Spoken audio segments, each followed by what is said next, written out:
Hello, welcome to AAA Wargaming. This is going to be round two of the English Championships, and so after round one, I'd got a 10-10 versus UD, which is the best score I'd ever got against Undead. So I was pretty happy with round one, sitting with midpoints. So that's pretty good. And going into my second game, and this was against Dread Elves of James Root, who'd come over from Vancouver. So that's probably a long way. There was an interesting story if you go on the forum that his army was somewhere in Seattle or on a boat. I didn't quite know if it was real until I actually met the guy round two and went, oh, okay, that's very interesting. But he's brought a Dread Elf list that I looked at the beginning, who was playing another one of the Sylvanov players, so lots of Krakens, lots of repeater bolt throwers, etc. The deployment was Dawn Assault, so that's effectively refuse. You don't have one side of the board, and you can ambush up to 2 units of your forces. And then Spoils of War is the 3 pennies throughout, and the map was made up. So looking at this, I thought I haven't changed. Obviously, I hadn't changed my list. That's really quite stupid. But I was regretting not having any +1 strength bonuses with all those monsters and all that shooting as well. Shamanism would have come in great during this matchup. Not having enough poisons, I was just. Ugh. But I was still mentally confident. I wasn't. I wasn't thinking this down. There were still some advantages, but that was also potentially underestimating what some of his units did. I've not really played Dread Elves that much. It's not really in the meta at the moment. So I'll have to. Sorry, I've just had to remove something from my puppy who's dismantling my house again. Luckily, not the Christmas tree. So, moving on to James's list. So here he has a Dread Prince that's basically 1-up, rerollable. It's not going to be easy for me to stop actually with my Wild Huntsman and Blade Dancers. An Avatar. I can probably go through him. He's got a Beastmaster on Manticore, which just means my stomps are minimised and his are maximised within a certain distance, and it's a pretty tough. And plus, it's mobile and it's quite a good model for under 500 points. It just feels a bit unfair that it's under 500 points, but it's a great model in itself. Warlock Outcast with Evocation, so I wasn't too worried about this just because of the ranges. The only thing was obviously he's plus the master is quite powerful, and I've got -2 to any of the spell rolls, and his Selection offset for a bit of alchemy. His core of spears with a running banner, which I didn't think were that dangerous. I wasn't that worried. Neither with the Corsairs, but those auxiliaries, I've got to keep my Wild Huntsman away from them, or that's what I thought about. And then there are 3 repeater batteries. My only hope was that I start shooting off these, and then the Kraken. So my priority was to nullify the repeater batteries, and then go after the Krakens with my shooting. Try and do that. That distracting in combat is really, really, really painful for me. Even with the Avatar, I'm still only hitting on 4s, and then D3 wounds. It's just not good, especially when you couple it with the Beastmaster with Maximize. This is a real threat to my forces, and he's got bigger scoring units than me that I think are more reliable when you look at that, and he can just fight. He can still conduct a lot of fight and shooting without with only one of those units required. But overall, I wouldn't say I was overly confident, but I think that's the way. I thought I could squeeze out maybe a 12-8. I just didn't think I really had an answer for those Krakens. So magic, I chose the ones I did. I kept it pretty much the same. I just thought in 20 routes would be quite useful because there was a lot of forests, and it would be quite useful with his repeater batteries, just -1 and -2. It just makes it that much a little bit worse.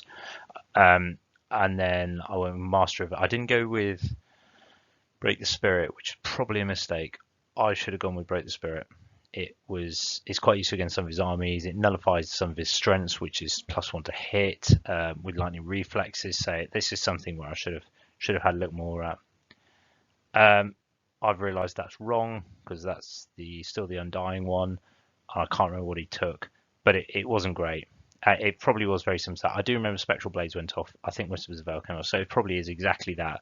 And I do not remember what the outcome is, so apologies for that. Work's quite hectic at the moment, so I'm trying to rush these to get them out before Christmas, so everyone can have a look at them. But overall, I think he had a magical advantage, and I think I should have taken Break the Spirit because it combos quite well with the map. So then we looked onto deployment. So he won roll off to decide which side, and he chose the top left.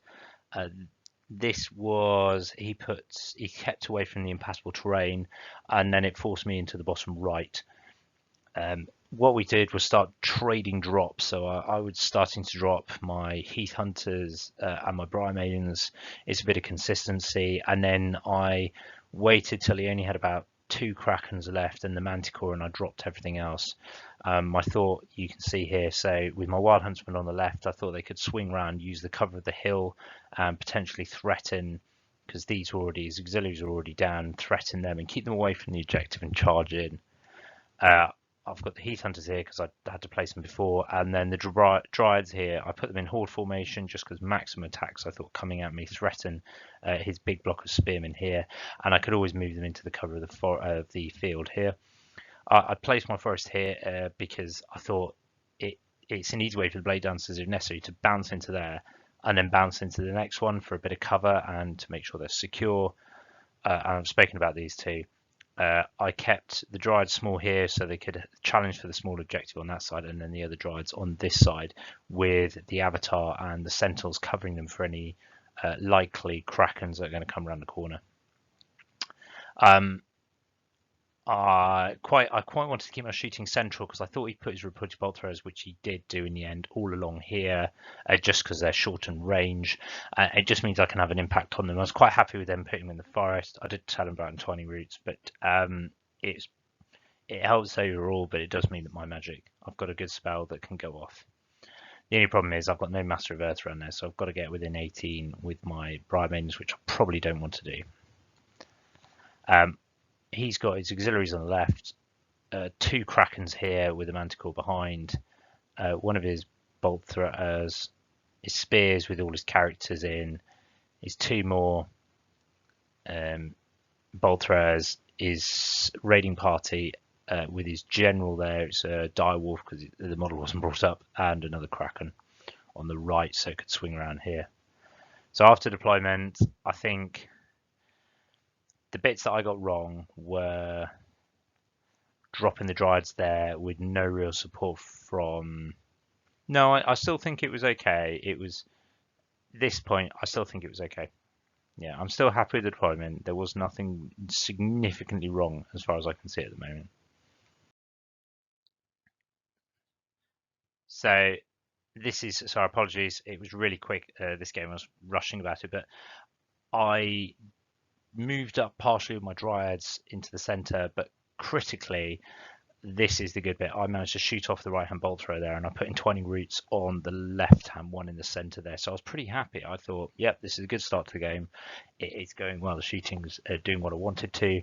I did get stone skin off. You can see it just at the bottom here. I moved my avatar up to about here, and the stone skin, and I did just to push and force him into this area and try and draw him in, just to give me a bit of time to maneuver my blade dancers around. And I also moved my wild huntsman over onto the left behind the hill. So stone skin on that guy. And this is a better view. Just quickly, I've moved my wild hunts onto the hill to threaten if he comes forward with his.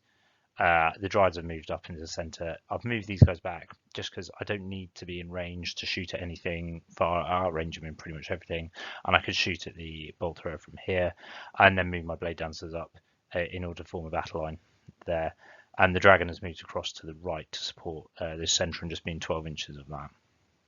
In his turn, you can see he's obviously identified my Dryads as a big weakness because they're only strength 4, and he's got 2 monsters there, so he's pushed the Manticore and the Kraken there. He supported these with the Kraken behind. I think this has been a mistake because even if I did get in and go blow through them, which was unlikely, I go then, if I'm able to blow through them, I'm able to go through that the Kraken as well. But the distance was still quite long. He's going to have a stand and shoot. It's just not going to be pleasant. And this was a mistake in essence. I should have had, but I could sort of, my thought was I could charge into the center. I thought they'd be able to weather a bit more, but otherwise he's got a good matchup here. These guys have not moved up that far. He hasn't moved up his bolt throwers because he's quite worried about them, but then he's also moved his Lord and Kraken onto the right, out of arc of the Avatar, and this is quite a good one because it threatens my scoring Dryads on the right and also limits what I can do with the Blade Dancers in the center. I do not want them getting tied up with a one-up save Dread Prince character. It's just not going to be fun. Or that was my thought at the time. In hindsight, I should have accepted because I could have challenged with the champion. I would have stuck, and then I could have countercharged with the world and killed it. So I should have left that one open. And here you can see the Kraken and the Prince coming around there. I can't deal with the Prince at all with my scouts. We've seen that before. It's just too high a roll for me to actually do anything about. And that was something I should have planned against. But I was just too focused on the centre and getting into his infantry units because I didn't. That in my head, they were the ones I could handle rather than the Krakens. In shooting and magic, primarily magic, he did a bit of wounds on the Avatar, but in shooting, he managed to take off 3 Wild Huntsmen. So this scared me a bit actually, because this was more than I was expecting. He did roll quite high, but that means if I go in now, I could potentially only be arriving with 3 Wild Huntsmen. So I wasn't really too good about that. And then he shot one of my Blade Dancers off with the bolt thrower, even with some like mine. He was hitting on 7s, 8s. So yeah. So my turn 2. I thought I'm going to ignore them on the right here, and I wanted to push the Avatar into here because I could shoot at the other bolt thrower and get into his lines here. I didn't really think he'd charge me. I didn't think he'd want to. I was thinking back to the game about the Spearman. I completely forgot about his +1 to wound in first turn of combat, which means he's wounding me on 5s. Ooh. But that was my mistake, and the fact they have a rending banner. What you can see here is I keep doing this with, which I don't understand on this game. I bunched up massively. I was so worried about his shooting on this side that I moved the Wild Huntsman into the center whilst charging the Dryads forward. So what I've done is create this conga line thing here that I haven't really solved, where I'm trying to block his left flank with my Wild Huntsman, deal with the center, and push on the right at the same time without concentrating effort anywhere. So I've sent the Avatar off on his own. I've pushed the Dryads into one monster at the moment in the hope they can blow through, and if not, they're going to get a Kraken, potentially even the Spearman to the front. The Blade Dancers have not really done anything. They've backed up. I haven't got an answer for these two. I've pretty much given them a free rein up here. So you can see I've moved the Blade Dancers because I was worried about a flank and that charge in the flank from these two. But what I've done here is just left them to deal with. They've got 8 Dryads, 9 Sentinels, and 5 Briar Maidens. Nothing is going to stop a 1-up rerollable armor save. And the Kraken itself, I don't think those shots, unless I get very lucky, I'm not going to be able to do anything major to them. So I think I've bunched up quite a lot here, and I'm going to need to get some lucky dice rolls to get out of it. As you can see, I didn't kill the bolt thrower. I didn't do anything on the right, and you can see I didn't do anything to the Kraken in combat.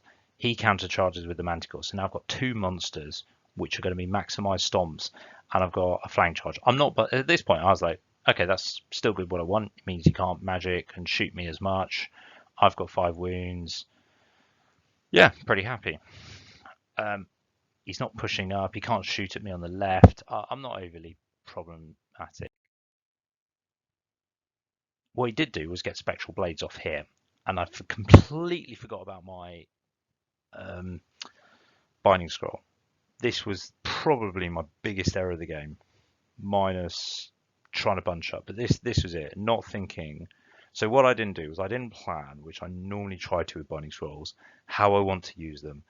I think thinking about where it applies the biggest risk, and in this case I should have identified this. I completely forgot about +1 to wound with Dread Elves. So they're winning off 5s. Spectral Blades is reroll to wounds in combat and lethal strike.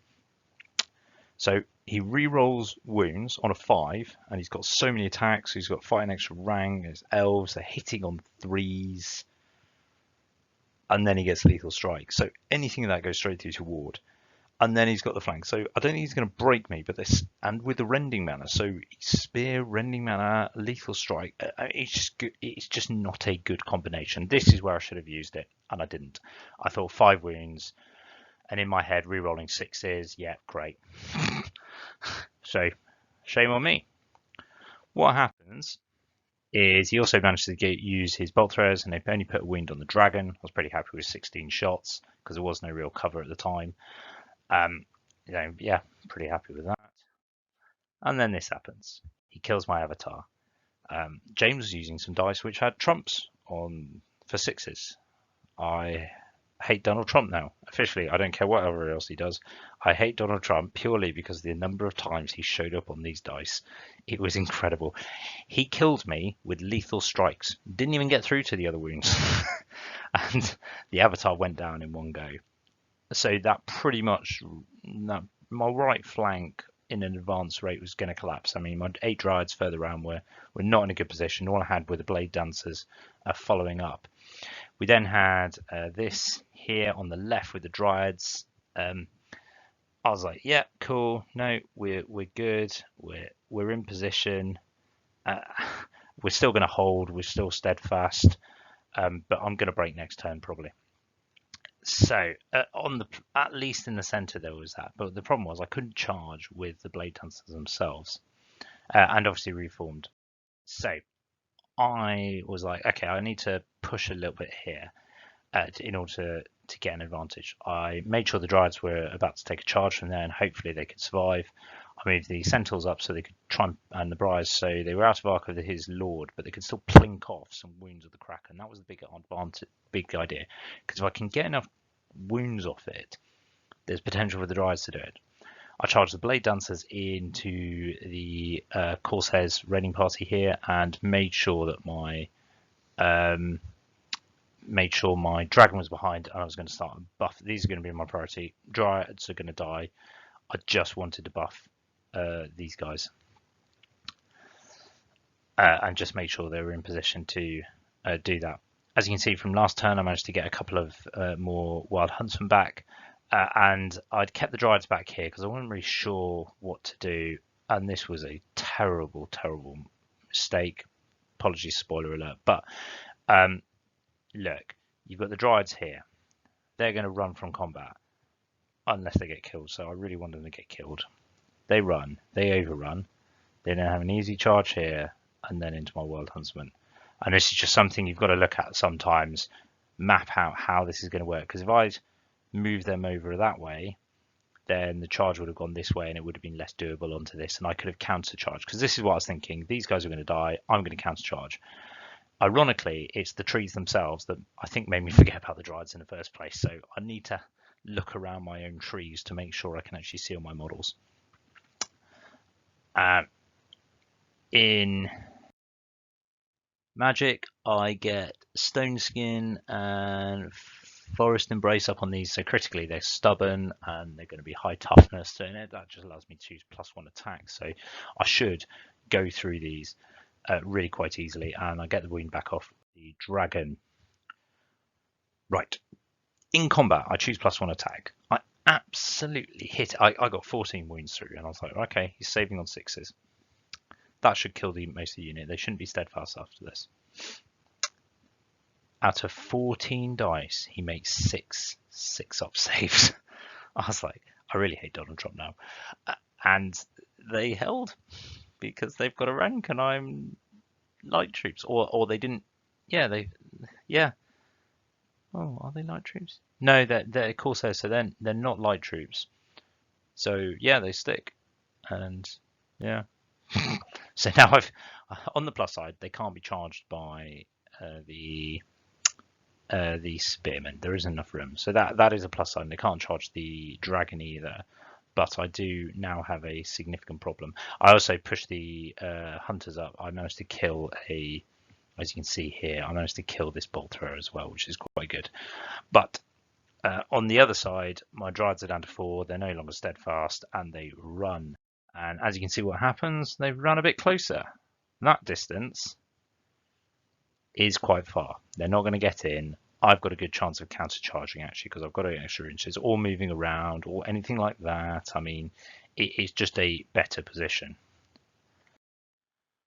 But because my Dryads are there, he charges his Manticore and Kraken straight into the Dryads. And I realise he just bypasses these. He can get them whenever. He moves his repeater bolt throwers up, so he's going to have a go at these guys. And then he manages to get his Kraken into the Dryads there. So and I cause no wounds on them in the previous shooting phase. So bad for poison this game. He manages to put some spells on here, and you can see on this side I've lost a few more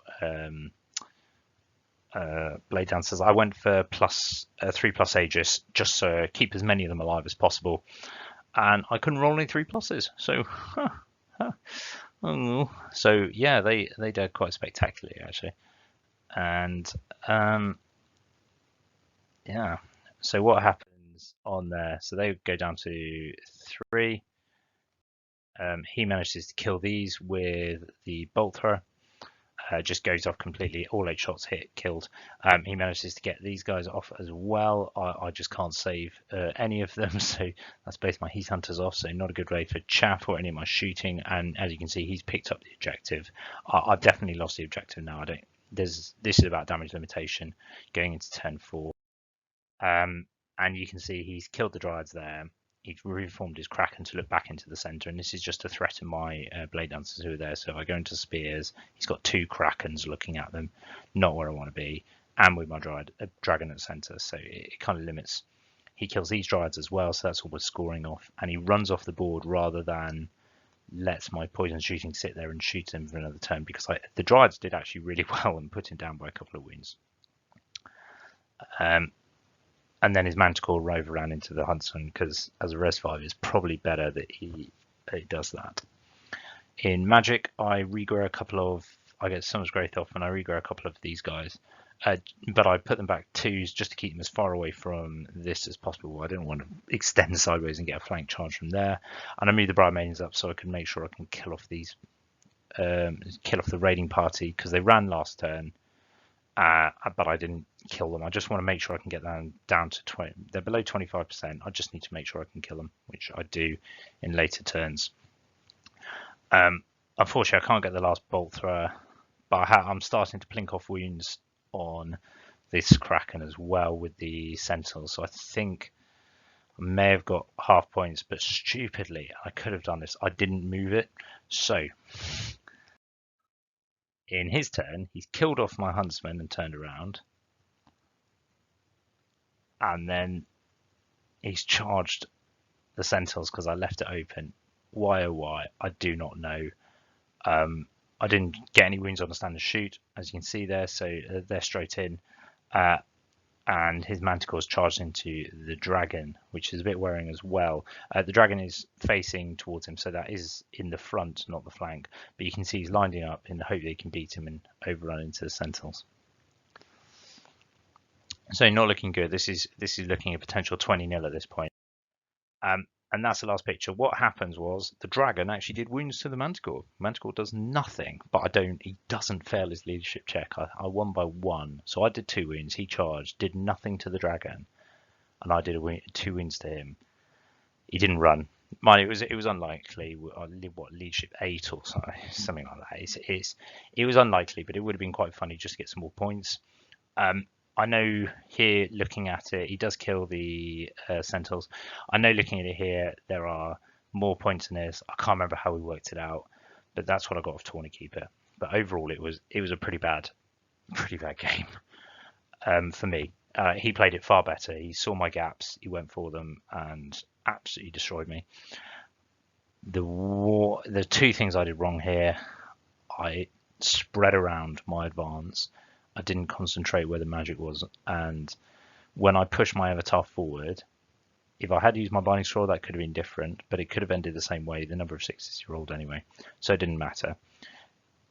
The other way around, I should have blocked his Kraken and and Lord, and just accepted both them coming in and challenged out with my avatar. Didn't think about it because it would have, I could have figured out the way of doing it because he put his Lord in front, because I think his Lord gets smashed by my avatar, by which point I can charge other things, singing on the Kraken like the Briars, just get some more poisons up with the Dryads just to make sure I can kill it.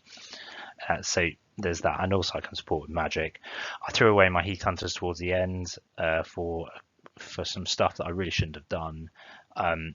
And the big one is I just didn't use my Dryads well. I thought they were tougher than they were. I thought they'd at least get a couple of wounds on a Kraken, but that -1 to hit is just massive, and you just can't underestimate it. So I think those are the big lessons. But well done to James. He got a 17-3 overall, a 114-6, and got the secondary, and beat me. And that means I'm going into game 3 on 13 points. So I'm definitely down the bottom tables. But ironically, when we got there, I met the other two Silver Knight players. So we had the tables were in rows of 3, and all 3 of us were on this row. How ironic. So yeah, none of us were having a great day at that moment in time by the start of game 3. But otherwise, very cool game. James and I went out for a curry that night. Rory Stoves invited us out. Went to a Sri Lankan place called Lalanka. Lalinka. But I recommend it. It's not that far down the road from the Premier Inn. Absolutely brilliant. Good prices. Even if you don't know, the waiters were very helpful, and we went from there. I haven't done any hobby at the moment because it's pretty hectic at the moment, building up to Christmas, like I'm sure for most of you as well. I am doing some Forest Rangers just in the background and some other stuff, just touching up some models a bit slowly, but nothing to show yet. So otherwise, thank you very much for watching. If you have any comments on how to, please put them on the website or on or on the comments here. I do read them, and I will action them as soon as possible. Thank you very much. Have a good day.